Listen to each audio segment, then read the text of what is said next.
Welcome everyone to another video of this course competitive coding from scratch. तो यार आज हम बात करने वाले हैं सी प्लस प्लस के बैकबोन के बारे में, जो कि एस टी एल्स है, स्टैंडर्ड टेम्पलेट लाइब्रेरीज़, जो सी प्लस प्लस को बहुत ज़्यादा बेनिफिशियल बनाती है कॉम्पिटिटिव कोडिंग के लिए। तो स्टैंडर्ड टेम्पलेट लाइब्रेरीज़ के बारे में जितनी चीज़ें तुम्हें पता होनी चाहिए वो सारी मैं वीडियो में कवर करूँगा। इस पर 3 वीडियो आने वाली हैं। आज की वीडियो में हम मैप्स, सेट और पेयर्स कवर करेंगे और इससे रिलेटेड जितने भी इनबिल्ट फंक्शंस हैं जो सी प्लस प्लस प्रोवाइड करती है, मैं इन सब के बारे में बताने वाला हूँ। मोस्टली सारे फंक्शंस, इंपॉर्टेंट फंक्शंस मैंने कवर कर लिए हैं आज की वीडियो में, जो हर एक स्टैंडर्ड टेम्पलेट लाइब्रेरी के साथ ज़्यादातर यूज़ होते हैं। कुछ चीज़ें मैं तुम्हें ऐसे वर्बली बता दूंगा और जो वेबसाइट मैं यूज़ करता हूँ इसको सीखने के लिए उसके बारे में भी डिटेल में बता दूंगा। तो जो चीज़ें मैं वीडियो में मेंशन करूँ जो तुम्हें खुद से पढ़नी है, तो वो चीज़ें तुम्हें खुद से कवर करनी पड़ेगी ताकि और ज़्यादा स्ट्रेंथन हो पाए तुम्हारा ये टॉपिक। तो यार जिस वेबसाइट के बारे में मैं बताने वाला था कि जो मेरे को बहुत अच्छी लगती है STL के लिए, तो उसका नाम है c++.com। तो c++.com में जैसे तुम देख रहे हो मैंने सेट खोल के रखा हुआ है, तो ये बिल्कुल सेट का डेफिनेशन तुम्हें बता देगी। इससे एसोसिएटेड जितने फंक्शंस हैं, जितने कीवर्ड्स हैं, ये सारी चीज़ें तुम्हें एक ही वेबसाइट पे सारी सॉर्टेड ऑर्डर में मिल जाएगी। जैसा तुम देख रहे हो लेफ्ट हैंड साइड में और भी सारे STL दे रखे हैं, array, DQ, forward list, map. तो जितनी चीज़ें मैं कवर करता जाऊंगा तुम बाद में इससे और ज़्यादा डिटेल में पढ़ने के लिए इस वेबसाइट का यूज़ कर सकते हो। यहाँ पे तुम्हें सारे STL मिल जाएंगे। किसी भी STL को सर्च करना हो तो उसका नाम लिख के C++ आगे लिख देना तो वो आ जाएगा। अगर तुम्हें इसके इनबिल्ट फंक्शंस के बारे में और डिटेल में पढ़ना हो कि क्या क्या फंक्शंस ये वाला STL प्रोवाइड करता है, तो वो फंक्शंस की लिस्ट भी तुम्हें लेफ्ट हैंड साइड में दिख जाएगी आराम से। हर एक फंक्शंस को पढ़ना ज़रूरी है, क्या पता तुम्हारा कौन सा फंक्शन काम आ जाए। जो इंपॉर्टेंट फंक्शंस हो उसको एक जगह पे लिख लेना। एक सबसे ज़्यादा इम्पॉर्टेंट बात यार STL को पढ़ने से पहले वो ये है कि कोई भी STL तुम पढ़ते हो तो उसके जितने भी इनबिल्ट फंक्शंस है या कोई भी फीचर्स है तो उस सब की टाइम कॉम्प्लेक्सिटी तुम्हें पता होनी चाहिए। अगर तुम्हें टाइम कॉम्प्लेक्सिटी पता नहीं होगी तो ये बहुत ज़्यादा प्रॉब्लम क्रिएट कर देती है अपने एल्गोरिदम को डिज़ाइन करने के लिए। तो जो भी तुम चीज़ यूज़ करो STL का या कोई भी इनबिल्ट फंक्शन, हमेशा उसकी टाइम कॉम्प्लेक्सिटी ज़रूर पता रखो। तो यार स्टार्ट करते हैं आज के लेक्चर से। हमारा पहला टॉपिक आज का पेयर होने वाला है। तो पेयर बेसिकली क्या है? तो पेयर यार हम किसी भी दो वैल्यूज़ को एक साथ कंबाइन करके रख सकते हैं और वो दो वैल्यूज़ का डेटा टाइप क्या होगा इससे कभी भी हमारे को फ़र्क नहीं पड़ता। यानी कि पेयर में हम चाहे तो एक कैरेक्टर को एक इंट के साथ जोड़ के एक एक जगह पे रख सकते हैं। तो पेयर हमारा ये डेटा टाइप है। जब भी हमें किसी दो टाइप को या सिमिलर टाइप भी क्यों ना हो लेकिन दो एलिमेंट को एक साथ कंबाइन में यूज़ करना हो, कि मान लो मैंने एक पेयर बनाया कैर और इंट का, तो पेयर की पहले डेफिनेशन देख लेते हैं कि पेयर बनाते कैसे हैं। तो हम पहले पेयर लिखते हैं, फिर ये वाला सिंबल आता है, फिर जो टाइप का पहला हमारा एलिमेंट होता है वो टाइप 1 यहाँ पे लिखते हैं। जैसे मैंने एक कैर लिया है कि पहला एलिमेंट हमारा एक कैरेक्टर होगा, फिर दूसरा टाइप लिखते हैं कॉमा डाल के, तो कॉमा मेरा दूसरा कैरेक्टर एक इंट होगा। फिर उसके बाद जिस वेरिएबल से नेम से तुम इसको एक्सेस करना चाहते हो हम वो लिखते हैं। यार ये पेयर की डेफिनेशन हो गई तुम्हारी कि हम पेयर लिखते हैं, फिर टाइप 1 लिखते हैं, टाइप 2 लिखते हैं, फिर वेरिएबल नेम लिखते हैं। फिर यार पहला क्वेश्चन आता है कि हम पेयर बनाते कैसे हैं, इसको बनाने के लिए क्या प्रोसीजर्स होते हैं और क्या क्या टाइप्स होते हैं पेयर को बनाने के लिए। तो यार सबसे पहले तो तुम्हें ऊपर ऐसे पेयर वेरिएबल डिक्लेयर करना पड़ेगा जिसमें तुम दो एलिमेंट को एक साथ कंबाइन करके स्टोर करोगे। तो उसके लिए जैसे हमने ये ऊपर वाली डेफिनेशन कर ली यूज़ कि P1 हमने बना लिया इस टाइप का कि कैरेक्टर और एक इंट वेरिएबल हम एक साथ कंबाइन करके रखना चाहते हैं। तो पहला स्टेप तो यही हो गया कि हमने वेरिएबल नेम डिक्लेयर कर दिया।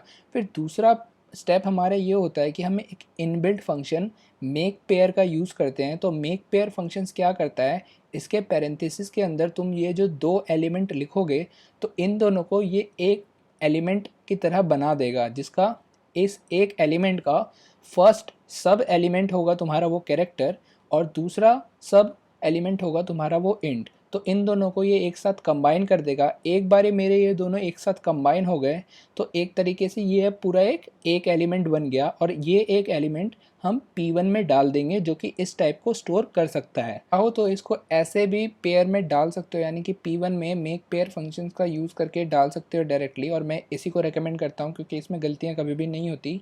या इसका एक शॉर्टकट भी है कि तुम P1 में ऐसे ब्रेसिस के अंदर ये जो दो एलिमेंट है इनको कंबाइन करके और इसको पैरेंथेसिस से क्लोज करके भी डाल सकते हो। हम ये दोनों मेथड देख लेंगे एक बारी कोडिंग पार्ट जब डिस्कस करेंगे। तो ऐसे हमने एक पेयर बना लिया P1 नाम करके। तो P1 में अब हमारी दो वैल्यू एक साथ कंबाइन रहेगी, एक A और एक 5। तो अब यार दूसरा क्वेश्चन हमारा ये होता है कि हमने पेयर तो बना लिया, अब इसको एक्सेस करें कैसे करें। एक्सेस करना हमारा क्वेश्चन इसलिए आया क्योंकि अब हमारी दो वैल्यू है।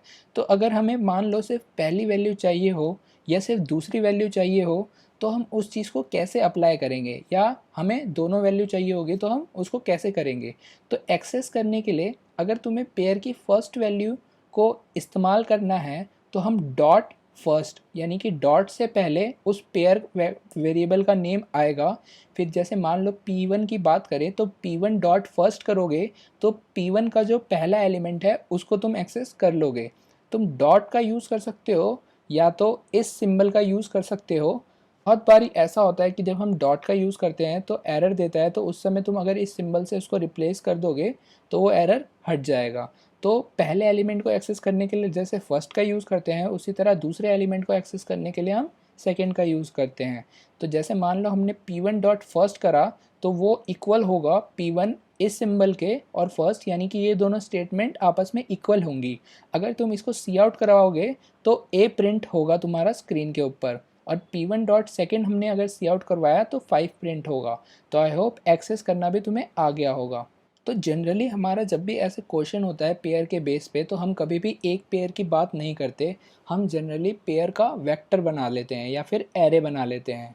तो क्योंकि हमारा जो काम होता है हम दो एलिमेंट्स को कंबाइन करते हैं एरे के अंदर। तो पेयर का एरे कैसे बनाते हैं, तो एक सिंपल सा तरीका जैसे हमने पहले सीखा था C++ में इंट a ऑफ 10 बनाते हो तो इंटीजर का एरे बन जाता है, उसी तरह से पेयर इंट p ऑफ 10 बनाओगे तो पेयर का बन जाएगा। लेकिन जनरली हम STL ज़्यादा यूज़ करते हैं तो हम वेक्टर्स यूज़ करते हैं इंट की जगह। तो हम वेक्टर बना लेते हैं हमेशा। वेक्टर ऑफ पेयर बना लिया हमने, वेक्टर ऑफ पेयर इंट यानी कि वेक्टर में सारे एलिमेंट हमारे पेयर के होंगे और v नाम से ये वाला वेक्टर होगा।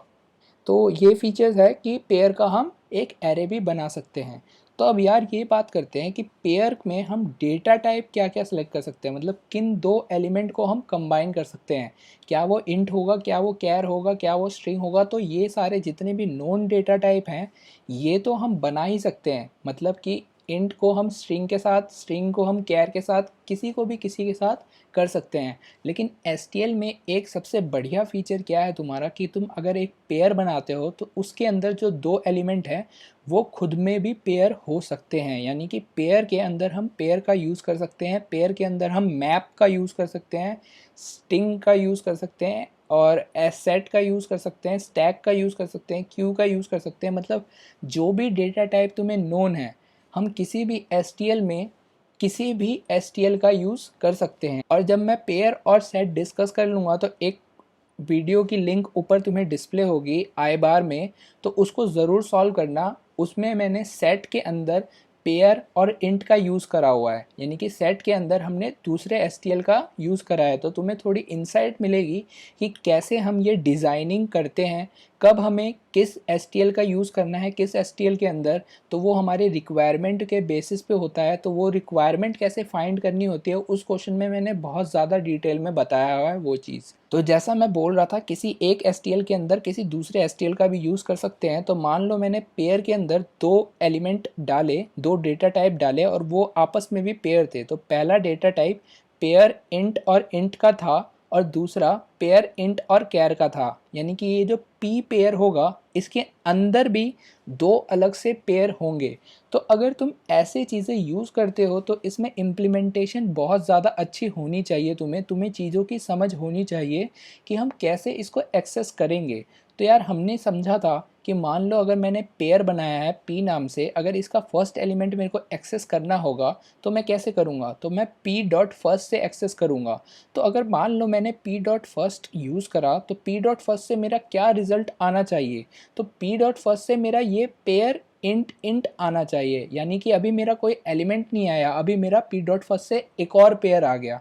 तो अब हमें क्या चाहिए था, हमें पहले पेयर का ये जो पहला एलिमेंट है अगर हमें ये एक्सेस करना हो तो हम कैसे करेंगे। तो हमने कहा कि हम p डॉट फर्स्ट एक्सेस करेंगे तो हमारे पास अगला पेयर आ जाएगा, यानी कि p का पहला एलिमेंट आ जाएगा। अब इस एलिमेंट का भी अगर हमें पहला चाहिए होगा तो p डॉट फर्स्ट से अगर वो पेयर आया था तो उसका फर्स्ट चाहिए, तो हमने एक और डॉट फर्स्ट लगा दिया तो इसका पहला एलिमेंट आ जाएगा। अगर p dot first dot second करते हम तो इस पेयर का दूसरा एलिमेंट आ जाता है। ये जो हमारा एलिमेंट की तरह यूज़ हो रहा है ये वाला पेयर, इस पेयर की बात करी जा रही है यहाँ पे। तो उसी तरह अगर मैं चाहता हूँ कि ये जो सेकेंड पेयर है यानी कि p का सेकेंड एलिमेंट का सेकेंड एलिमेंट मुझे एक्सेस करना हो तो p डॉट सेकेंड मैं यूज़ करूँगा तो पेयर इंट कैर आ जाएगा। तो p डॉट सेकेंड के बाद मुझे कहाँ जाना है, डॉट सेकेंड में जाना है। तो dot second p dot second use करूँगा तो ये कैरेक्टर में एक्सेस कर पाऊँगा। तो इम्प्लीमेंटेशन इसकी सुनने में थोड़ी कंफ्यूजिंग लगेगी कि हम बार बार ही घुसते जा रहे हैं, लेकिन जैसा तुमने ये डेटा टाइप डिज़ाइन करा होगा और हर डेटा टाइप को कैसे एक्सेस करते हैं, अगर तुम्हें इस चीज़ का अच्छे से नॉलेज होगी तो इम्प्लीमेंटेशन काफ़ी आसान होगा। इस पेयर के एलिमेंट एक्सेस करना मुझे आता था, अगर मैं इस पेयर के एलिमेंट एक्सेस करता हूं तो मेरे पास रिज़ल्ट क्या आएगा, मेरे को वो ये डिक्लेरेशन देख के पता लग जाएगा।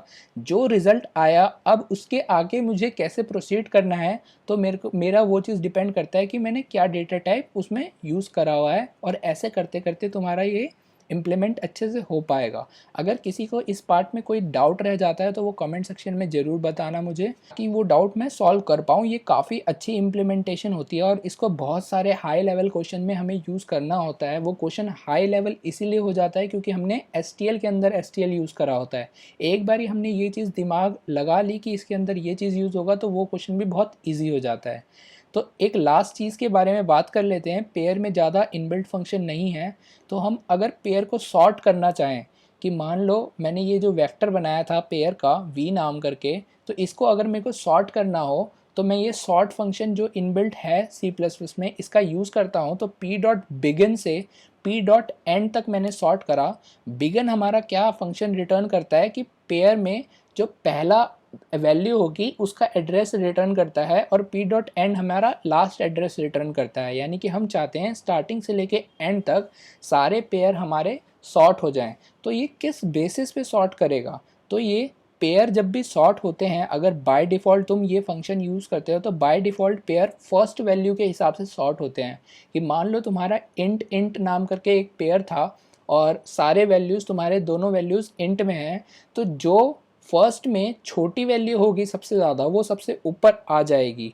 सेकेंड वैल्यू को ये नहीं देखता जब तक फर्स्ट वैल्यू तुम्हारी दो इक्वल नहीं हो जाती। तो मान लो मैं कहता हूँ कि अगर मेरी दो वैल्यू हैं फर्स्ट के अंदर जो मेरी इक्वल हैं 1 1, तब ये देखेगा कि दोनों में से सेकंड की वैल्यू किसकी छोटी है। जिसकी सेकंड की वैल्यू छोटी होगी उसको ऊपर रख देगा और जिसकी सेकंड की वैल्यू बड़ी होगी उसको नीचे रख देगा। तो तुम्हारा आज का एक टास्क है जो तुम्हें करना है कि मान लो मैं चाहता हूँ मैं फर्स्ट के बेसिस पे सॉर्ट ना करूँ, मैं सेकंड के बेसिस पे सॉर्ट करूँ, तो ये काम कैसे होगा। तो हिंट दे देता हूँ, ये काम हम करते हैं कंपैरेटर यूज़ करके। कंपैरेटर क्या होते हैं, उसको कैसे बनाते हैं और उसको कैसे यूज़ करते हैं सॉर्ट फंक्शन के साथ, ये तुम्हारा टास्क है। तुम एक बार GFG पे देखोगे तो क्लियर हो जाएगा। अगर क्लियर ना हो तो कमेंट सेक्शन में वो भी डाल देना पढ़ने के बाद। अगर ज़्यादातर लोगों को समझ नहीं आएगा तो उस पर मैं अलग से वीडियो बना दूंगा, वरना ये छोटा सा टॉपिक है जो तुम जनरली खुद से कर सकते हो। तो हमने पेयर डिस्कस कर लिया है, तो एक हम इम्प्लीमेंटेशन देख लेते हैं पेयर का, ताकि हमें अच्छे से इसको चलाना आ जाए। तो मैंने एक छोटा सा प्रोग्राम लिखा है जिसमें हम सारी चीज़ें एक साथ समझ लेते हैं। तो मैंने कहा कि मान लो अगर तुम्हारे को इनपुट मिलता है कुछ इस तरीके से कि तुम्हें पहले एक n मिलेगा और फिर तुम्हें n एलिमेंट्स मिलेंगे। तुम्हें आउटपुट क्या करना है, तुम्हें आउटपुट ये करना है कि हर एक एलिमेंट का जो इंडेक्स है तुम्हें वो आउटपुट करना है और सारे एलिमेंट सॉर्टेड ऑर्डर में होने चाहिए। जैसे 1 का इंडेक्स क्या है, पहले मेरे को ये प्रिंट करवाना है, फिर 2 का इंडेक्स क्या है, मुझे फिर ये प्रिंट करवाना है, फिर 3 का इंडेक्स क्या है, मुझे ये प्रिंट करवाना है। तो हर एक एलिमेंट सॉर्टेड ऑर्डर में प्रिंट करवाना है और उसका इंडेक्स क्या है, मुझे ये प्रिंट करवाना है। तो अगर तुम्हें पेयर के बारे में पता होगा कि पेयर एसटीएल क्या होता है तो ये क्वेश्चन बहुत ज़्यादा ईजी हो जाता है। लेकिन अगर तुम्हें इसके बारे में नहीं पता होगा तो इसमें काफ़ी इम्प्लीमेंटेशन में दिक्कत आ सकती है। तो हमने क्या करा, हमने एक पेयर बनाया p नाम करके, int टाइप का, क्योंकि हमें पता है कि हमारा एलिमेंट भी इंटीजर है और उसका इंडेक्स भी हमारा इंटीजर होगा। हमने n इनपुट ले लिया कि कितने एलिमेंट हमारे आएंगे। तो मैंने एक वेक्टर बना लिया, इसमें आई क्या रिप्रेजेंट करता है, पेयर इंट रिप्रेजेंट करता है, जिसको मैंने ऊपर हैश डिफाइन में डिक्लेयर कर रखा है। तो ऐसी चीज़ें जितनी भी हो तो ये सारी चीज़ें तुम सीख लेना कि कौन कौन सी चीज़ें हम हैश डिफाइन में करते हैं। एक सबलाइम वाली वीडियो में मैंने अपने टेम्पलेट लाइब्रेरीज दिए हैं सारे, कि जितने भी मैंने ये हैश डिफाइन करे हुए हैं वो सबलाइम वाली वीडियो में तुम्हें मिल जाएगा। अगर तुम्हें वो यूज़ करना हो तो तुम वो यूज़ कर सकते हो। तो मैंने एक वेक्टर बना लिया v के नाम से, जिसमें n एलिमेंट्स होंगे, जो n हमें इनपुट था। तो हमने क्या कहा, हमने एक x वेरिएबल बनाया, हमने पहला एलिमेंट इनपुट लिया, हमने p जो वेरिएबल बनाया था पेयर टाइप का, उसमें हमने मेक पेयर फंक्शन ये है, मैंने इसको भी हैश डिफाइन करके mp नाम से हैश डिफाइन कर दिया है। तो पैरेंथेसिस लगाया, पहला एलिमेंट डाला और दूसरा एलिमेंट हमारा इंडेक्स होना था, यानी कि i की वैल्यू। इंडेक्स हमें 1 बेस पे डालना था, कि यानी कि 1 अगर मैं प्रिंट करवाऊंगा तो इसका इंडेक्स मुझे 1 चाहिए, ना कि 0। तो मैंने i+1 इसको पेयर बना लिया, कि नहीं, यानी कि एलिमेंट और उसके इंडेक्स को मैंने पेयर बना लिया और उसको p में डाल दिया। अब यही p मैंने एरे में इंसर्ट करवा दिया, यानी कि पहला एलिमेंट मेरा क्या होगा, 1,1। तो देख रहे हो कैसे मैंने एलिमेंट को और उसके इंडेक्स को एक साथ कंबाइन करके पहले एक पेयर वेरिएबल में डाला और उस पेयर वेरिएबल की वैल्यू मैंने एरे में डाल दी। तो ऐसा हम करते जाएंगे अगर सारे एलिमेंट्स के लिए। तो बाद में जब हमारा सारा एलिमेंट पेयर हो जाएगा तो हमें सारी वैल्यू सॉर्टेड ऑर्डर में चाहिए थी, तो हमने सॉर्ट कर दिया v डॉट बिगिन से v डॉट एंड में। तो इस हिसाब से हमारी सारी वैल्यू सॉर्टेड हो गई। फिर हमने क्या करा, सिंपल फॉर लूप से, ये वाले फॉर लूप के बारे में मैं सेट में डिटेल में बात करूंगा, अभी बस समझ लो ये क्या करेगा। ये स्टार्टिंग से लेके एंड तक फॉर लूप चलेगा और हर एक एलिमेंट को प्रिंट करवा देगा। तो आई डॉट फर्स्ट से मेरे पेयर की, मान लो कि मेरा ये जो वेक्टर था इसमें सारे पेयर हैं, तो इस वेक्टर की सारी वैल्यूज अब आई के अंदर जा रही है। तो आई मेरा रिप्रेजेंट करता है हर एक एलिमेंट को। तो एलिमेंट डॉट फर्स्ट करूँगा तो मेरे पहली वैल्यू आनी चाहिए, और एलिमेंट डॉट सेकेंड करूँगा तो मेरी दूसरी वैल्यू आनी चाहिए। इस प्रोग्राम को जब हम रन करते हैं तो हम देखते हैं कि हमारा आउटपुट सक्सेसफुली आ गया है, कि 1 का इंडेक्स 1 है, 2 का इंडेक्स 4 है, 3 का इंडेक्स 2 है। कि तुम यहाँ से कंफर्म कर सकते हो कि मेरे इनपुट के लिए सारे आउटपुट बिल्कुल सही आ रहे हैं और सारे एलिमेंट मेरे सॉर्टेड है। तो इस हिसाब से हम ज़्यादातर STL का यूज़ इस वाले फॉर लूप से करते हैं। इस फॉर लूप के बारे में मैं सेट में अभी अच्छे से बताने वाला हूँ। तो आई होप तुम्हें पेयर की बेसिक इम्प्लीमेंटेशन समझ आ गई हो। जो भी मैं STL करवाऊँगा मैं सारी बेसिक इम्प्लीमेंटेशन बताऊँगा, क्या क्या बेसिक इम्प्लीमेंटेशन है, जितने मोस्टली फंक्शंस यूज़ होते हैं मैं वो कवर करवाने की कोशिश करूँगा। लेकिन अपने तरफ से भी तुम्हें सीखते रहना है। तो अब हम दूसरे डेटा स्ट्रक्चर के बारे में बात करते हैं जो STL प्रोवाइड करता है C++ का, उस वो है सेट। तो सेट होता क्या है, जैसे मैथ में सेट होते हैं हमारे, जनरली इसी के ऊपर सेट का कॉन्सेप्ट बेस्ड है, कि सेट एक कंटेनर है जो सिर्फ यूनिक एलिमेंट्स को ही अपने अंदर रखता है। कि मान लो अगर तुमने डुप्लीकेट एलिमेंट भी अगर सेट में स्टोर करवा दिए तो वो डुप्लीकेट अपने आप ही रिमूव कर देगा और सिर्फ एक यूनिक एलिमेंट्स रखेगा, यानी कि सारे एलिमेंट तुम्हारे सेट में यूनिक होंगे। और इसका एक बढ़िया एडवांटेज क्या है कि सारे एलिमेंट्स हमेशा तुम्हारे सेट में असेंडिंग ऑर्डर में सॉर्टेड होते हैं। यानी कि तुमने पहले 1 डाला, 5 डाला, फिर 2 डाला, और अगर तुम प्रिंट करवाओगे सेट को स्टार्टिंग से एंड तक तो 1 to 5 प्रिंट होगा, ना कि 1 5 2 प्रिंट होगा। तो सेट हमारे को हमेशा सारे यूनिक एलिमेंट स्टोर करके देता है, वो भी असेंडिंग ऑर्डर में। सेट कैसे बेस्ड है, तो वो BST एल्गोरिदम के ऊपर बेस्ड है। इसके बारे में मैं ज़्यादा डिटेल में नहीं बताऊंगा। अगर किसी को इम्प्लीमेंटेशन पढ़नी हो सेट की तो वो अलग से पढ़ सकता है GFG या किसी भी और वेबसाइट से। तो इसको डिक्लेयर कैसे करते हैं, तो हम पहले सेट लिखते हैं, फिर हमने ये सिंबल लिखा, फिर किस टाइप का सेट हमें बनाना है हम वो टाइप लिखते हैं और फिर वेरिएबल नेम लिखते हैं। तो हमने मान लो एक इंटीजर टाइप का सेट बनाना है तो सेट इंट एस कर दिया, तो हमारा एक सेट एस नाम करके बन गया जिसमें हम इंट वैल्यू स्टोर कर सकते हैं। तो सेट पे और डिस्कस करने से पहले मैंने कुछ इम्पॉर्टेंट फंक्शंस और उनकी कॉम्प्लेक्सिटी लिस्टेड कर रखी है। इसके अलावा भी और भी ज़्यादा फंक्शंस हैं, लेकिन इन फंक्शंस को पढ़ना मस्ट है, तो इनके बारे में तो तुम आज ही पढ़ लो और आने वाले टाइम में आगे के फंक्शन जो मैंने C plus plus reference site से बताया था उसको सारे फंक्शंस को रीड कर लेना। सेट हो चाहे मैप हो चाहे क्यू डी क्यू, इनमें से ये जितने भी फंक्शंस हैं ये सारे फंक्शन मोस्टली सारे एसटीएल के साथ यूज़ होते हैं, इसलिए ये सारे मेरे को इम्पॉर्टेंट फंक्शंस लगते हैं।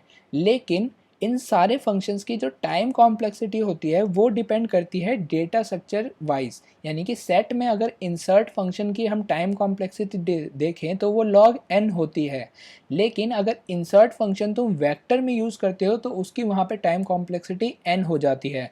तो किस वाले फंक्शंस की कौन से डेटा टाइप के साथ क्या टाइम कॉम्प्लेक्सिटी है इसको याद करना तुम्हारी जिम्मेदारी है। तो इंसर्ट फंक्शन क्या करता है, हमें सेट में अगर कभी भी कोई एलिमेंट इंसर्ट करना हो तो हम इंसर्ट फंक्शन का यूज़ करते हैं। कोई भी एलिमेंट सेट के अंदर डालने के लिए इंसर्ट फंक्शन का यूज़ होता है। एस डॉट इंसर्ट करते हैं और यहाँ पे हम एलिमेंट लिख देते हैं तो वो एलिमेंट सेट के अंदर चला जाता है।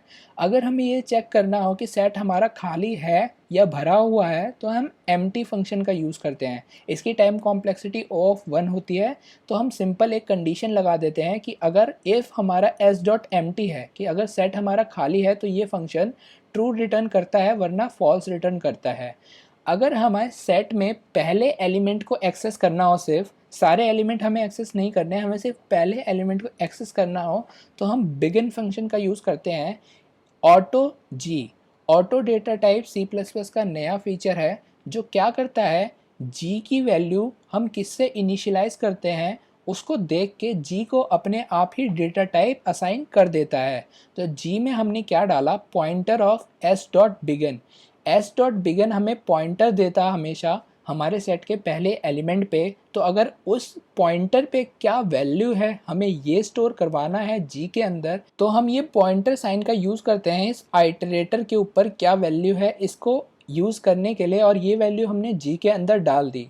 तो हमने सेट मान लो अगर इंट का बनाया होता तो हमारी जी के अंदर इंट की वैल्यू आती तो ऑटो अपने आप ही उसको integer variable data type declare कर देता।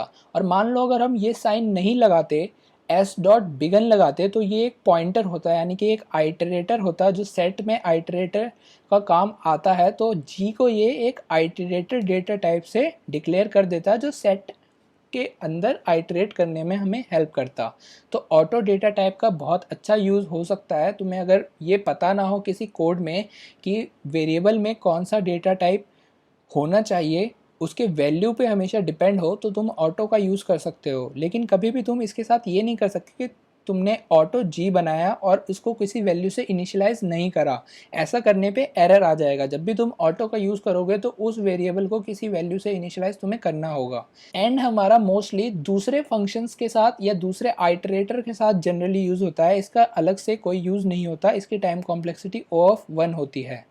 इरेज फंक्शन की कॉम्प्लेक्सिटी log n होती है।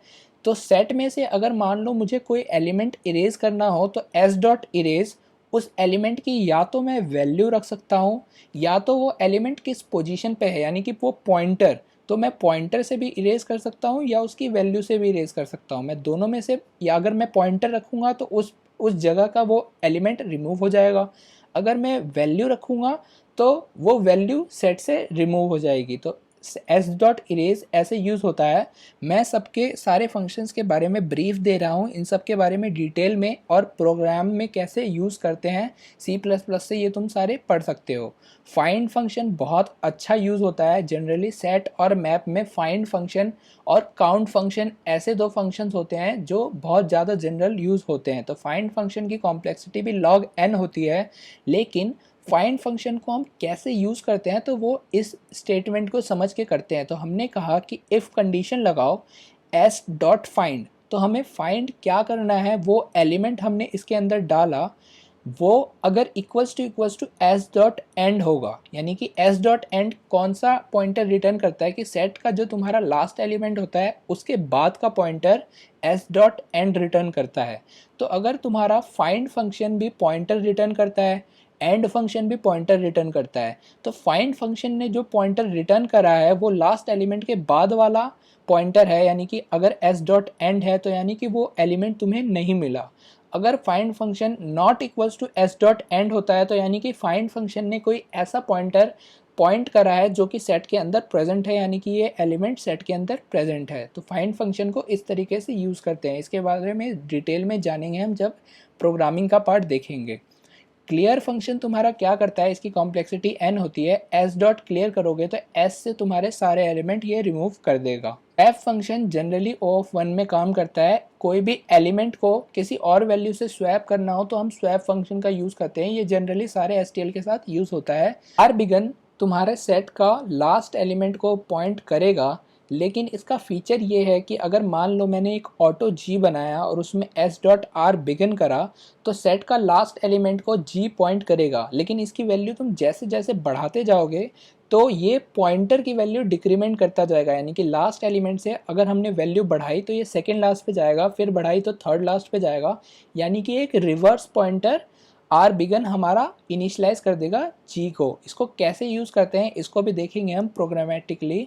आगे हम देखते हैं एक एग्जांपल के तौर पे कि हम कैसे, अगर मान लो ये एक एरे होता हमारा इस तरीके से, तो हम सेट के अंदर इसके सारे एलिमेंट कैसे डालते हैं। हम सिंपल एक लूप लगाते एरे के साइज तक और एस डॉट इंसर्ट करते ए ऑफ आई। तो इस तरीके से हम इंसर्ट करते हैं सारे एलिमेंट।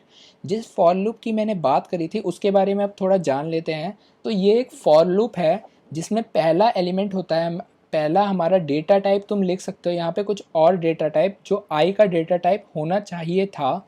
जैसे कि हमने एस लिखा, यानी कि हम सेट के लिए इसको यूज़ कर रहे हैं। तो आई में ये वाला फॉर लूप क्या करेगा, एस के जितने भी एलिमेंट हैं वो एक एक करके आई में स्टोर हो जाएंगे। यानी कि जैसे एरे में हमें पहला एलिमेंट एक्सेस करना हो तो हम ए ऑफ आई करते हैं, यानी कि ए एरे में आईएथ पोजीशन पे क्या है हम ये करते हैं। लेकिन हमारा अगर हम ये वाला फॉर लूप यूज़ करते हैं तो ये जो ए ऑफ आई की वैल्यू है वही वो आई में डाल देता है। यानी कि ए ऑफ आई को यूज़ करने की जगह सिंपल हम बस आई लिखेंगे तो हमारी वो वैल्यू एक्सेस हो जाएगी। तो ये फॉर लूप ये काम करता है। तो आई में जनरली हमें पता नहीं होता हम यहाँ पे कौन सा एसटीएल यूज़ कर रहे हैं और उसके अंदर कौन सा डेटा है। तो डेटा टाइप है, जैसे सेट अगर हमारा इंट नाम का है तो आई के अंदर सारी इंटीजर वैल्यू आएगी। तो यहाँ पे तुम ये कर सकते थे कि इंट आई भी कर सकते थे, लेकिन जनरली इतना कोई याद नहीं रखता तो हमेशा हम ऑटो भी यूज़ कर सकते हैं इस वाले फॉर लूप के साथ। मैं भी ऑटो ही यूज़ करता हूँ। तो ऑटो एंड आई करा हमने, कॉलन आता है यहाँ पे, सेमी कॉलन नहीं आता इस वाले फॉर लूप में, कॉलन आया। फिर जो एस टी एल पे तुम्हें आइटरेट करना है, जैसे मान लो एस तो एस लिख दिया, तो ये फॉर लूप स्टार्टिंग से लेके एंड तक चलेगा। अगर तुम बीच में कहीं पे ब्रेक कराना चाहते हो तो करा सकते हो, लेकिन ये हमेशा स्टार्ट से एंड तक ही चलता है। स्टार्ट से ही इसकी वैल्यू स्टार्ट होती है, किसी एक स्पेसिफिक पॉइंटर से स्टार्ट नहीं होती है। तो इस फॉर लूप का एडवांटेज ये है कि ये बहुत छोटा है, और अगर तुम्हें पूरा सेट को आइटरेट करना हो या स्टार्टिंग से किसी एक स्पेसिफिक कंडीशन तक आइटरेट करना हो तो ये फॉर लूप यूज़ कर सकते हैं। तो हमने ये फॉर लूप यूज़ करा और सी आउट आई करवा दिया। तो सेट में मान लो हमने ये सारे एलिमेंट डाले थे, तो मैंने कहा था सेट में सारे एलिमेंट सॉर्टेड ऑर्डर में होंगे। तो पहले 0 आएगा, फिर 1 आएगा, 2 आएगा, 3 आएगा, 4 आएगा। तो इस तरीके से हमारी ये वैल्यू प्रिंट हो जाएगी अगर हमने ये स्टेटमेंट एग्जीक्यूट करा। तो ऑटो वेरिएबल के बारे में मैंने ये लाइन लिख दी है, ये तुम पढ़ लेना। जब मैंने ये सारी चीज़ें इसलिए लिखी हैं ताकि अगर तुमने ये वीडियो देख ली तो बाद में ये नोट से तुम्हारे बहुत ज़्यादा हेल्प हो जाएगी चीज़ों को रिवाइज़ करने के लिए। तो यार एक प्रोग्राम देख लेते हैं। मैंने यहाँ पे बहुत सारे लाइंस कमेंट्स में कर रखे हैं, एक एक करके हम देखेंगे कि इन सभी लाइन का क्या क्या यूज़ होता है। तो सेट तुम्हें अच्छे से आज समझ आ जाएगा। मान लो मैंने अभी एक ही इनपुट पे बात करते हैं, ये जो स्ट्रिंग हमें दे रखी है अभी हम इसी की बात करते हैं। ये जो नंबर है इसको इग्नोर कर दो। तो मान लो हमने ये स्ट्रिंग दे रखी है, हमने क्या करा, हमने एक स्ट्रिंग s बनाया और c इन s कर दिया। हमने एक कैरेक्टर टाइप का सेट बनाया ch करके। हम क्या करेंगे, ये जो स्ट्रिंग है इसके सारे कैरेक्टर हम सेट के अंदर डालेंगे। हमारा क्वेश्चन कुछ इस तरीके से होता कि मान लो तुम्हें एक स्ट्रिंग गिवन होगी और तुम्हारी क्यू क्वेरीज होंगी कि क्या ये कैरेक्टर उस स्ट्रिंग के अंदर प्रेजेंट है कि नहीं है। अगर ये एक कोई ऐसा क्वेश्चन होता तो हम इसको कैसे करते? तो नाइव वे तो यही है कि हमने वो कैरेक्टर अगर प्रेजेंट है तो वो पूरा स्ट्रिंग में हम ढूंढते रहेंगे, अगर मिल गया तो प्रेजेंट है, वरना नहीं मिला तो प्रेजेंट नहीं है। इसका एक और तरीका है कि हमने काउंट सॉर्ट बना दिया और काउंट सॉर्ट पे उसकी वैल्यू देख ली, तो वो हमने सीखा हुआ था, तो वो भी काफ़ी अच्छा तरीका है। लेकिन अगर इसे हमें सेट से करना होता तो हम वो कैसे करते? तो हमने एक सेट बनाया कैर नाम करके, एन में हमने स्ट्रिंग का साइज़ रख लिया, हमने लूप लगाया आई 0 से लेके एन तक और आई प्लस प्लस। सी एच हमने सेट बनाया था, तो सी एच डॉट इंसर्ट करा एस ऑफ आई, तो हर सारे करेक्टर मेरे अब सेट के अंदर आ चुके हैं और वो भी सॉर्टेड ऑर्डर में, और डुप्लीकेसी हमारी रिमूव हो गई होगी। तो डुप्लीकेट हटाने के लिए भी हम सेट का यूज़ कर सकते हैं। तो हमने फिर कंडीशन लगाया if C H dot find, जो कैरेक्टर हमें चेक करना है हम वो कैरेक्टर यहाँ पे लिखेंगे। मैंने ए का एग्जांपल लिया है, अगर तुम्हें इनपुट मिलेगा वो कैरेक्टर तो वो कैरेक्टर यहाँ पे लिख देना। वो equals to C H dot end होता है। तो मैंने बताया था अगर ये फाइंड वाला जो आइटरेटर रिटर्न करता है और एंड वाला जो आइटरेटर रिटर्न करता है, ये दोनों आपस में इक्वल होंगे तो हम लिखेंगे नॉट फाउंड, कि एलिमेंट हमारा सेट में प्रेजेंट नहीं है। लेकिन अगर वो कैरेक्टर हमारा प्रेजेंट होगा सेट में तो ये कंडीशन फॉल्स हो जाएगी और ये कैरेक्टर इज प्रेजेंट वाली लाइन आ जाएगी। तो जैसा तुम देख रहे हो ए हमारा कहीं पे भी नहीं है, तो ए की जगह अगर मैं एस लिखता हूँ यहाँ पे और इस फंक्शन को दोबारा कॉल करता हूँ तो हम देखते हैं आउटपुट में क्या चेंज आते हैं। तो आउटपुट में अब हमें दिख रहा है कि कैरेक्टर इज़ प्रेजेंट।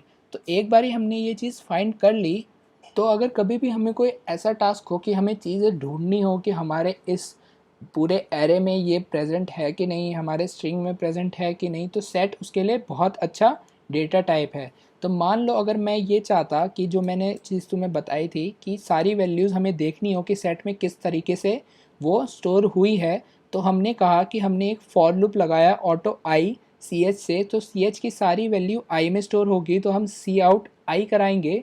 तो इसको अगर हम रन करते हैं तो हम देखते हैं कि सारी वैल्यूज़ कैसे स्टोर हुई है और कौन कौन सी वैल्यू स्टोर हुई है हमारी सेट के अंदर। तो तुम देख रहे हो कि सारी वैल्यू एक एक बारी आई है, जो वैल्यू यहाँ पे है सारी यहाँ पे प्रेजेंट हो गई, लेकिन सिर्फ एक बारी, और बी सी डी जी यानी कि सॉर्टेड ऑर्डर में प्रेजेंट होगी। तो ये हमारा सेट का बहुत अच्छा फीचर है कि हमारे को सारी चीज़ें सॉर्टेड मिलती हैं। ये बहुत सारे क्वेश्चन में हेल्प करता है। मान लो मैंने सी एच डॉट बिगिन करा और उसकी वैल्यू जी में स्टोर करवा दी, तो क्या प्रिंट होना चाहिए था? तो सेट में पहला एलिमेंट हमारा बी है, तो हमारा बी की वैल्यू प्रिंट होनी चाहिए थी, जो कि सक्सेसफुली प्रिंट हो रही है। हमने आर बिगिन फंक्शंस के बारे में बात करी थी, तो उसका यूज़ क्या होता है वो भी हम सीख लेते हैं अगले फॉर लूप के। तो मैंने ऑटो आई टी नाम करके एक वेरिएबल डिज़ाइन करा जिसमें मैंने एक पहली वैल्यू क्या डाली, C H dot R begin, यानी कि आई टी हमारा सेट पे आइटरेट करने के लिए एक आइटरेटर की तरह काम करेगा, और आर बिगन मैंने डाला है यानी कि लास्ट वैल्यू इसको चली जाएगी। मैं ये लूप कब तक चलाऊंगा? जब तक I T not equals to C H dot R end होगा, और आई टी को मैं हर बारी प्लस करवाता जा रहा हूँ। तो हर बारी मैं सी आउट में क्या करवा रहा हूँ कि इस आइटरेटर पे जो वैल्यू है मेरे को वो प्रिंट करवा के दो। तो देखते हैं कि इससे क्या होता है। तो जैसा कि तुम देख रहे हो कि सेट के सारे एलिमेंट्स प्रिंट हुए हैं लेकिन रिवर्स ऑर्डर में, यानी कि आर बिगन से हमारा एस पे आइटरेटर गया, हमने जैसे आइटरेटर को प्लस प्लस करवाया फिर वो के पे आया, फिर वो जे पे आया, फिर जी पे आया, डी पे आया, सी पे आया, बी पे आया, और जैसे ही ये बी के बाद जाएगा तो वो आर एंड के इक्वल हो जाएगा आई टी और हमारा लूप ब्रेक हो जाएगा। तो सेट में हमेशा हमारा असेंडिंग ऑर्डर में चीज़ें सॉर्ट होती हैं, लेकिन हमें डिसेंडिंग ऑर्डर में कैसे एक्सेस करना हो तो हम ये दो फंक्शंस का और इस फॉर लूप का यूज़ करते हैं। ये काफ़ी इंपॉर्टेंट लूप लगा क्योंकि बहुत बारी हमें चीज़ें डिसेंडिंग ऑर्डर में चाहिए होती हैं। तो जैसे कि हमारे सेट के सारे एलिमेंट कैरेक्टर में थे और हमें अब डिसेंडिंग में चाहिए, तो हम इसी तरीके से इसको यूज़ कर सकते हैं, वरना हम नहीं कर पाते। हमने सेट में ये सारे फंक्शंस देखे। अब एक और बढ़िया चीज़ बताता हूँ एसटीएल के बारे में कि मान लो मैंने एक वेक्टर बनाया होता इन टाइप का v ऑफ 8, यानी कि 8 एलिमेंट में इनपुट करवाऊँगा और ये सारे एलिमेंट वेक्टर के अंदर मेरे स्टोर होंगे, तो मान लो अगर मेरे को ये सारे एलिमेंट सेट के अंदर भी चाहिए होते जो इन टाइप का सेट है, तो उसको मैं कैसे डालता। मैंने वेक्टर इंट v ऑफ 8 बनाया, मैंने इनपुट लिया इस छोटे वाले फॉर लूप से। तो ये चीज़ भी तुम आज ही सीख लो कि ऑटो n% का हमने साइन जब भी लगाया तो हमें पता है m% का अगर हम साइन लगाते हैं तो इस वेरिएबल में जो चेंजेस होंगे वो v के अंदर भी चेंजेस होंगे, क्योंकि v की वैल्यू हम इस वेरिएबल से एक्सेस कर रहे थे। तो अगर हमने इस वेरिएबल में चेंज करा तो वो वैल्यू रिफ्लेक्ट होंगे v के अंदर। तो हमने ऑटो m%i लिखा और v लिखा, तो हमने सी इन i करवाया, तो वेक्टर के जितने भी सारे एलिमेंट हैं वो सारे हमारे v के अंदर स्टोर हो गए।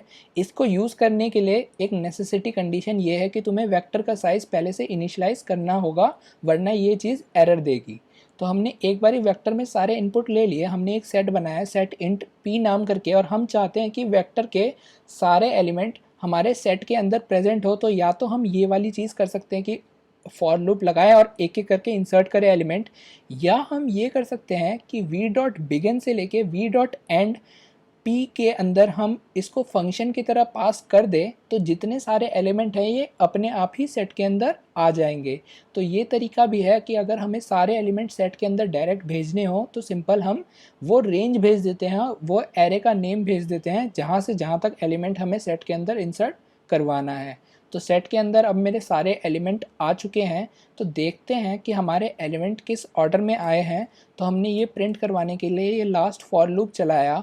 तो अब देखते हैं कि हमारे एलिमेंट क्या क्या आए हैं। तो देख रहे हो कि तुम हमारे सारे एलिमेंट बिल्कुल सही ऑर्डर में आए, कि सॉर्टेड ऑर्डर में आए 1 2 3 5 9, और रिपीटिशन हमारी रिमूव हो चुकी है इस एरे से। तो ऐसे भी मेरे को इस चीज़ के बारे में बताना था कि कैसे सारी वैल्यूज़ हम डाल सकते हैं, और इस फॉर ऑटो लूप के बारे में बताना था कि कैसे हम इनपुट के लिए भी इसको यूज़ कर सकते हैं। इतनी भी चीज़ें मैं बता रहा हूँ, इसके बारे में और ज़्यादा पढ़ोगे तो और ज़्यादा नॉलेज आएगी। मैं लेकिन सारी नेसेसिटी चीज़ें बता रहा हूँ जो ज़्यादातर प्रोग्रामिंग कॉन्टेस्ट में यूज़ होती है। जैसा कि मैंने पेयर में बात करा था कि जब एक बारी मैं पेयर और सेट पढ़ा दूंगा तो यहाँ पे ऊपर एक वीडियो का लिंक आएगा, तुम्हें इस क्वेश्चन को ज़रूर करना। सारे सेट के अंदर पेयर का यूज़ करा है मैंने उस क्वेश्चन में।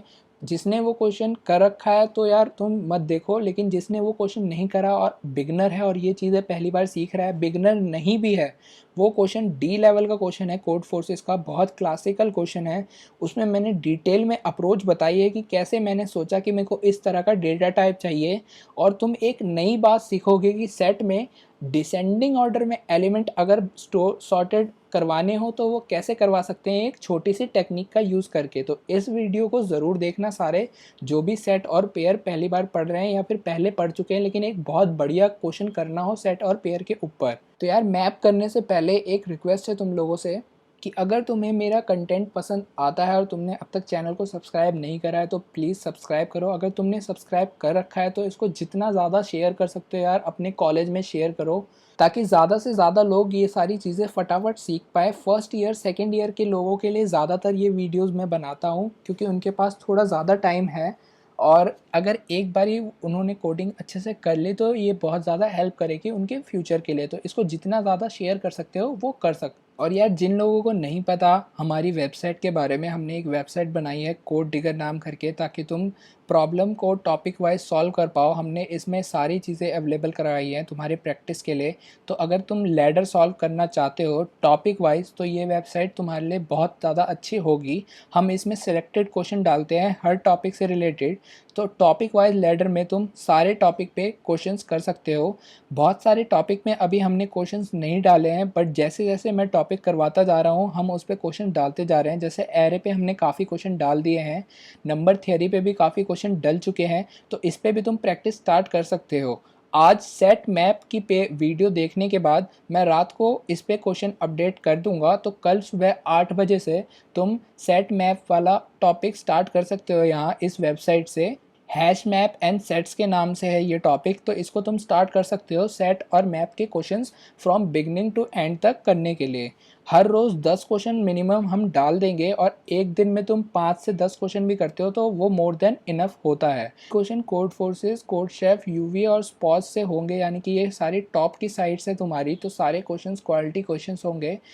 तुम्हारे को एक जगह पे ही सारे क्वेश्चंस मिल जाएं, उसके लिए हमने ये एफर्ट लगाया है। तो अगर तुम्हारे को ये वेबसाइट के क्वेश्चंस अच्छे लगते हैं या तुम्हारा कोई और सजेशन होता है कि इस वेबसाइट को कैसे हम इम्प्रूव करें, तो तुम हमें फीडबैक भी दे सकते हो। इसको भी तुम जितना ज़्यादा शेयर कर सकते हो अपने कलीग्स के साथ या अपने पार्टनर्स के साथ अपने कॉलेज में, तो यार ज़्यादा से ज़्यादा इस वेबसाइट को भी शेयर करो और मेरी वीडियो को भी शेयर करो। इसको मैं तुम्हारे सपोर्ट के तौर पे लूँगा यार, कि एज अ थैंक्स। बहुत सारे लोग मेरे को कमेंट दे रहे हैं कि आप बहुत बढ़िया काम कर रहे हैं, तो अगर तुम ऐसा फील करते हो कि हमारा कंटेंट अच्छा है और हमारा एफर्ट अच्छा है, तो यार प्लीज़ तुम्हारे सपोर्ट की ज़रूरत है। इसको जितना ज़्यादा शेयर कर सकते हो प्लीज़ शेयर करो। तो यार आज का लास्ट टॉपिक है हमारा मैप्स। तो मैप्स क्या है? जैसा हमने सेट की बात करी कि उसमें सारे यूनिक एलिमेंट्स होते हैं और सॉर्टेड ऑर्डर में होते हैं, तो सिमिलरली मैप्स भी बिल्कुल ऐसा ही है। बस मैप्स में एक एडिशनल फीचर है कि हर एक एलिमेंट किसी दूसरे एलिमेंट को मैप करता है। यानी कि मैप में दो तरह की वैल्यू होती हैं, एक की होता है और एक वैल्यू होता है। तो जैसे सेट में एलिमेंट होता था, वैसे ही मैप में की होता है। की हमेशा यूनिक होगी मैप में, यानी कि सारे की तुम्हारे यूनिक होंगे और सॉर्टेड ऑर्डर में होंगे हमेशा, और हर की को कॉरस्पॉन्डिंग एक वैल्यू होती है। मैंने क्वेश्चन कहा था कि मान लो अगर तुम्हारे को स्ट्रिंग में ये चाहिए हो कि हर कैरेक्टर कितनी बारी आया है, तो उसके लिए तुम क्या करोगे? तो काउंट एरे भी हम बना सकते हैं, लेकिन हम चाहे तो इसको मैप से भी कर सकते हैं। हम सारे अल्फ़ाबेट को की बना देंगे और वो जितनी बारी आए हैं उसको वैल्यू बना देंगे। तो हर एक की यानी कि हर एक अल्फ़ाबेट कितनी बारी आया है, ये हमारी एक जगह पे मैप हो जाएगी और लिस्टेड हो जाएगी। मैप बहुत ज़्यादा स्ट्रॉन्ग एसटीएल है और इसका यूज़ बहुत सारे क्वेश्चन में होता है। हम एक प्रोग्रामिंग क्वेश्चन भी देखेंगे वीडियो के एंड में कि कैसे मैप को अच्छे से इम्प्लीमेंट करते हैं। उससे पहले मैप के बारे में और थोड़ा जान लेते हैं। तो जैसा मैंने बताया था, मैप में सारे एलिमेंट यानी कि सारे एलिमेंट की वाइज सॉर्टेड होते हैं और सारे की यूनिक होती है, कभी रिपीट नहीं होती। सिंपल मैप के अंदर हर की अपनी एक वैल्यू होती है। अगर तुमने उसको कोई वैल्यू नहीं दी है, मान लो वो की इंटीजर टाइप की थी, तो वो वैल्यू की 0 होगा। अगर वो किसी और टाइप का है तो उसके हिसाब से अपने आप ही मैप एक डिफ़ॉल्ट वैल्यू उसको दे देता है, यानी कि खाली पड़ी रहती है वो वैल्यू। तो जब तक तुम वैल्यू इंक्रीमेंट नहीं करोगे तो वो वैल्यू खाली पड़ी रहेगी, लेकिन वैल्यू ज़रूर होगी हर एक की। तो मैप को हम बनाते कैसे हैं? तो मैप लिखते हैं, फिर पहला की का क्या डेटा टाइप होगा, यानी कि जो तुम की बनाने चाहते हो अपने मैप के अंदर उसका क्या डेटा टाइप होगा वो लिखते हैं। फिर उसकी वैल्यू का क्या डेटा टाइप होगा, मतलब इस की को करस्पॉन्डिंग जो वैल्यू होगी वो किस डेटा टाइप की होगी, हम वो डेटा टाइप लिखते हैं यहाँ पे। और फिर उस वेरिएबल का नाम लिखते हैं जिससे हम इस मैप को एक्सेस करने वाले हैं। तो मैप में हम एलिमेंट इंसर्ट कैसे करते हैं? तो यार एक बहुत बड़ा मेथड है में की और वैल्यू को डालने का। मैं वो मेथड कवर नहीं करवा रहा हूँ क्योंकि मेरे को वो मेथड ज़्यादा यूज़फुल नहीं लगता है। ज़्यादातर चीज़ें ऐसे काम हो जाती हैं जो मैं बताने वाला हूँ। तो मान लो अगर तुम्हारी स्ट्रिंग है ए नाम करके, जिसमें 4 तुम्हारे स्ट्रिंग दे रखे हैं और मैं ये चाहता हूँ कि हर एक स्ट्रिंग कितनी बारी आई है, मुझे अगर ये चीज़ काउंट करनी हो तो मैं क्या करूँगा? तो मैं एक मैप बना लूँगा। यहाँ पे लेफ्ट हैंड साइड तुम राइट हैंड साइड तुम देख रहे हो, इस मैप को मैंने बनाया। स्ट्रिंग इसका की बनेगा क्योंकि मेरे को हर एक की के लिए चाहिए था, हर एक स्ट्रिंग के लिए चाहिए था कि उसका काउंट क्या है। काउंट हमेशा इंटीजर में होगा। तो दूसरा मेरा वैल्यू इन टाइप का होगा, यानी कि एक मैप बनाया मैंने स्ट्रिंग टाइप का और इन टाइप का। एम से मैंने उसको इनिशियलाइज कर दिया। मैंने सारी स्ट्रिंग को रीड करने के लिए, जो कि 4 स्ट्रिंग है, तो 0 से 4 तक मैंने लूप चलाया। एम ऑफ स्ट्रिंग जो हमें डालनी है मैप में, यानी कि जो हमारी की होगी, वो इस स्क्वायर ब्रैकेट के अंदर हम लिख देते हैं। यानी कि जो चीज़ हमें की बनानी है उसको हम स्क्वायर ब्रैकेट के अंदर लिख देते हैं। अब इस की में क्या वैल्यू डालनी है, तो या तो तुम इक्वल्स टू +1 कर सकते हो हमेशा। यानी कि इस स्ट्रिंग में अगर मान लो मैंने कहा कि ABCD मेरे को डालनी थी, तो क्या होगा, map of ABCD plus plus. मैंने कहा था हर की में स्टार्टिंग में वैल्यू बाय डिफ़ॉल्ट 0 होती है या कोई और वैल्यू होती है, लेकिन वो सबसे छोटी वैल्यू होती है, यानी कि उसमें कुछ नहीं पड़ा होता है, एम्प्टी होती है। तो अगर मैंने ये प्लस प्लस करा तो ABCD मेरा बन जाएगा मैप के अंदर और उसकी वैल्यू क्या हो जाएगी, 1 से इंक्रीमेंट हो जाएगी। अगली बार ये रन करा तो मैप में बी सी डी मेरा चला जाएगा map of B C D plus plus, तो बी सी डी की वैल्यू भी 1 हो जाएगी। ए बी सी डी मेरा दोबारा गया, तो हमें पता था कि मैप में ए बी सी डी पहले से बन रखा है, तो उसकी वैल्यू 1 थी, तो इंक्रीमेंट करा तो वो 2 हो गई। डी ई सी एफ मेरा मैप के अंदर गया, तो M of D E C F plus plus करा तो डी ई सी एफ की वैल्यू 1 हो गई। तो यानी कि मैप के अंदर जो की हमें बनानी होगी हम उसको स्क्वायर ब्रैकेट के अंदर लिखते हैं, उसकी वैल्यू पे क्या ऑपरेशन करना है उसको हम ऐसे डायरेक्टली जैसे एरे में करते थे। तो एरे में क्या करते थे, हम ए ऑफ आई में अगर चेंजेस करना चाहते हैं तो हम ए लिखते थे, स्क्वायर ब्रैकेट के अंदर आई लिखते थे, इक्वल्स टू जो चेंज करना हो वो चेंज करते थे। तो मैप को तुम एरे की तरह समझो, जिसके आई तुम्हारा अगर एरे में इंडेक्स होता था तो की तुम्हारा मैप के अंदर इंडेक्स होगा। की को इंडेक्स बना के हम वैल्यू को चेंज कर सकते हैं। तो की, मैप और एरे तुम्हारा बिल्कुल सिमिलर फंक्शंस करेंगे, लेकिन मैप में बहुत सारी एडवांटेजेस हैं कि तुम्हारी वैल्यू कभी भी रिपीट नहीं होगी। कि अगर मान लो कोई की पहले से ही है तो जो भी चेंजेस तुम इसकी वैल्यू में करोगे वो उस की वैल्यू में रिफ्लेक्ट होंगे, कभी भी अलग से की नहीं बनेगी। तो अगर मैंने कहा कि मेरे को अगर एरे में काउंट करना हो कि हर एक एलिमेंट कितनी बारी आया है, तो वो मैप से मैं सिंपली कर सकता हूँ। और मैप में चीज़ें कुछ इस तरीके से सॉर्टेड होंगी कि मान लो 1 तुम्हारा 5 बारी आया होता तो सबसे पहले 1 होता और 1 से कॉरस्पॉन्डिंग एक वेरिएबल वैल्यू होती, वो होती 5, फिर 2 होता, फिर 0 होता, 3 2 बारी आया है, 4 1 बारी आया है। तो मैप के अंदर चीज़ें इस तरीके से सॉर्टेड होती। अगर मान लो मैप के अंदर की हमारा कैरेक्टर होता और कितनी बारी आया है वो इंट होता, तो चीज़ें कुछ इस तरीके से सॉर्टेड होती। तो मैप में चीज़ें ऐसे सॉर्टेड होती हैं। मैप को समझना कैसे है, तो मैप को एक एरे की तरह समझना है जिसमें की उसका इंडेक्स का काम करता है और उधर जो वैल्यू हमें रखनी है वो वैल्यू ये दूसरा वाला पार्ट होता है।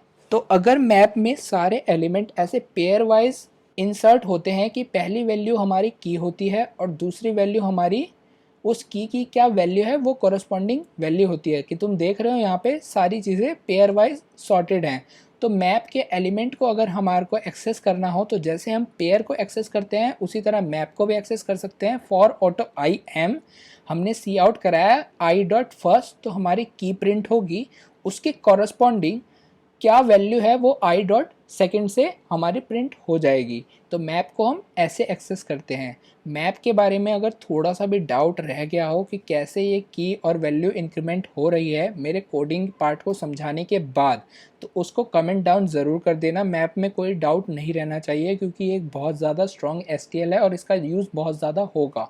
तो एक छोटी से छोटी बात भी अगर डाउट रह जाती है आज तो आगे जाके दिक्कत करेगी, तो प्लीज़ उसको कमेंट डाउन कर देना ताकि वो डाउट क्लियर हो जाए। तो मान लो मैं मैप बनाना चाहता हूँ, लेकिन कैसे क्वेश्चन के लिए बनाना चाहता हूँ, तो मैं कहता हूँ तुम्हें 6 स्ट्रिंग्स दूंगा मैं, और उसके बाद क्यू क्वेरीज दूंगा। हर क्वेरी में मैं एक स्ट्रिंग दूंगा और तुम्हें ये बताना है कि वो स्ट्रिंग कितनी बारी तुम्हारे ऊपर वाले लिस्ट में आई है। यानी कि इनिशियली जितनी सारी स्ट्रिंग दी थी मैंने, तो क्वेरी वाली स्ट्रिंग कितनी बारी इस स्ट्रिंग में आई है। तो इसको तुम जानते हो कि काउंट सॉर्ट से हम नहीं कर सकते क्योंकि ये एलिमेंट नहीं है, एक कैरेक्टर नहीं है, ये स्ट्रिंग्स हैं। तो इसका अगर हम मैप के बारे में नहीं जानते तो हमें एक ही तरीका होता कि हमें जो स्ट्रिंग मिली है हमें वो सारी स्ट्रिंग के लिस्ट में सर्च करना पड़ता। लेकिन मैप से अब ये क्वेश्चन कितना ज़्यादा ईजी हो जाएगा ये तुम देखना। तो हमने इंटीजर में इंट एन में इनपुट ले लिया कि कितनी स्ट्रिंग हमें स्टार्टिंग में मिलेगी, स्ट्रिंग की लिस्ट क्या होगी। स्ट्रिंग एस नाम करके बनाया हमने, जो हम इनपुट के लिए यूज़ करेंगे सारी स्ट्रिंग को। हमने एक मैप बनाया, स्ट्रिंग बनाया और एक इंट नाम का बनाया कि हर एक स्ट्रिंग कितनी बारी आया है हम ये स्टोर करेंगे एम नाम के मैप में। हमने फॉर लूप चलाया आई 0 से लेके एन तक कि हमें एन स्ट्रिंग इनपुट में लेनी है। हमने एक स्ट्रिंग इनपुट में ली तो एम ऑफ एस को हमने प्लस प्लस कर दिया, यानी कि इस स्ट्रिंग को क्या वैल्यू है कितनी बारी आई है वो हमने इंक्रीमेंट कर दिया। तो हर एक स्ट्रिंग कितनी बारी आई है ये हमारा मैप में स्टोर हो गया। हमने क्यू इनपुट ले लिया कि कितनी क्वेरीज हमें मिलेंगी।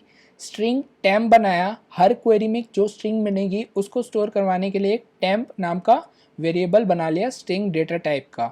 हमने इनपुट लिया टेम्प, फिर हमने चेक करा क्या मैप के अंदर टेम्प प्रेजेंट है। तो मैंने बताया था ये फाइंड फंक्शन बहुत ज़्यादा यूज़फुल होता है। अब फाइंड फंक्शन का मैप के अंदर भी टाइम कॉम्प्लेक्सिटी log n होता है।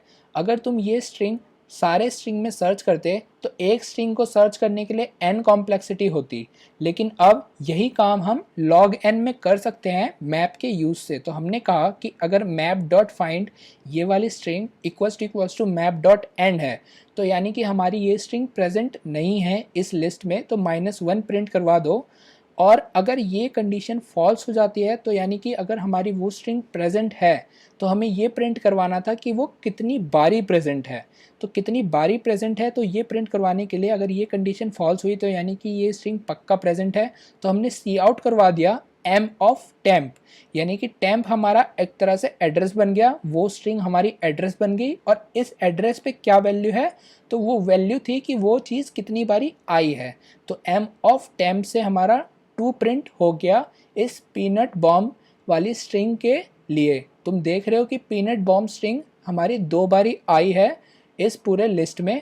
फिर हम देखते हैं कि ये दूसरी स्ट्रिंग कितनी बारी आई है, तो तुम देख रहे हो ये दूसरी स्ट्रिंग एक भी बारी नहीं आई है, तो -1 प्रिंट करवा दिया। तो आई होप तुम्हें समझ आया होगा कि हम मैप के सेकेंड एलिमेंट को, यानी कि जो वैल्यू है उसको एरे की तरह भी एक्सेस कर सकते हैं। जब हमें की भी चाहिए और वैल्यू भी चाहिए तो m डॉट फर्स्ट और m डॉट सेकेंड भी कर सकते थे। तो यहाँ पे हमें पहले से ही पता है कि कौन सी की के लिए हमें वैल्यू चाहिए, तो हम हमेशा इसका यूज़ करते हैं। अगर हमें पता ना हो कि कौन सी की के लिए हमें क्या वैल्यू चाहिए, तो हम की को पहले कंपेयर करते हैं, फिर उसकी वैल्यू को प्रिंट करवाते हैं। तो आई होप मैप, सेट और पेयर तुम्हें बहुत हद तक समझ आ गए हो। एक बारी C++ रेफरेंस में भी इसको रीड कर लेना, इनके सारे प्रोग्राम्स रीड कर लेना ताकि अच्छे से समझ आ जाए। कोई डाउट अगर रह गया हो, मेरी एक्सप्लेनेशन पढ़ के भी समझ ना आया हो, तो उसको कमेंट सेक्शन में डाल देना। आगे आने वाली वीडियोज़ में हम डिटेल में और टॉपिक करने वाले हैं। ऑर्डर्ड सेट के बारे में हम पढ़ने वाले हैं। सेट तो सबने पढ़ा होता है, लेकिन PBDS डेटा स्ट्रक्चर एक नया है C++ में, उसके बारे में बहुत लोगों को नहीं पता होता, तो वो मैं डिटेल में बताऊंगा। अगली आने वाली वीडियो में हम Q, D Q, priority queue, stack और लिस्ट पढ़ेंगे। और इसके बाद STL की लास्ट वीडियो आएगी। STL को मैंने 3 वीडियोज़ में डिवाइड करा है, तो लास्ट वीडियो में हर एक डेटा टाइप यानी कि हर एक STL पे एक एक क्वेश्चन हम सॉल्व करेंगे, जो कि बहुत अच्छा क्वेश्चन होगा, तो उस वीडियो को ज़रूर देखना। So thank you so much guys, मिलते हैं अपनी नेक्स्ट वीडियो में।